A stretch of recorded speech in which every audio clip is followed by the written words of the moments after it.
தம்பிங்களா, ஞாயிற்றுக்கிழமை அசைவ உணவுகளை என்ஜாய் பண்ணுங்க. இப்போ நம்ம லைஃப்ல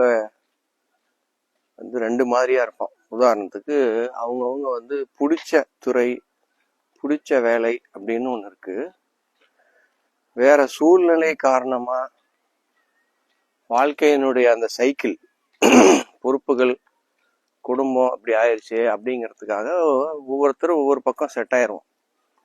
அது மேபி நான் பார்க்குற வேலை எனக்கு ஒன்றும் பெருசாக பிடிக்கல, ஆனாலும் வேற வழி இல்லாமல் இப்போ நம்மக்கிட்ட ஒரு தம்பி இருக்கா, அந்த தம்பி ஏதோ ஒரு ஃபைனான்ஸில் வேலை செய்கிறா, அப்படி சேல்ஸும் அவரே பண்ணணும், கலெக்ஷனும் அவரே பண்ணணும்.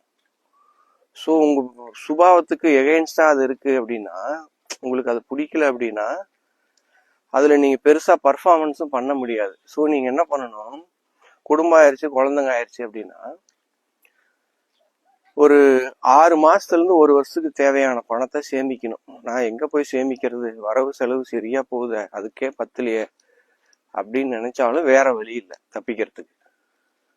ஸோ 6 மாசத்துலேருந்து 1 வருஷத்துக்கு தேவையான பணத்தை சம்பாரிச்சு அக்கௌண்ட்ல வச்சுட்டு அந்த 1 வருஷம் குடும்பம் நடக்கும். புதுசாக நான் ஒரு பிஸ்னஸ், என்னுடைய பேஷன், இப்போ கேமரா பண்ணணும், சினிமா பண்ணணும், இந்த மாதிரிலாம் ஏதோ இருக்கு, மியூசிக் போகிறேன், ஸ்போர்ட்ஸ் கேம்ஸ் போகிறேன், ஏதோ ஒன்று, அல்லது எனக்கு பிடிச்ச துறையில் போய் நான் வேலை செய்கிறேன், எனக்கு பிடிச்ச துறையில் பிஸ்னஸ் ஸ்டார்ட் பண்ணுறேன்.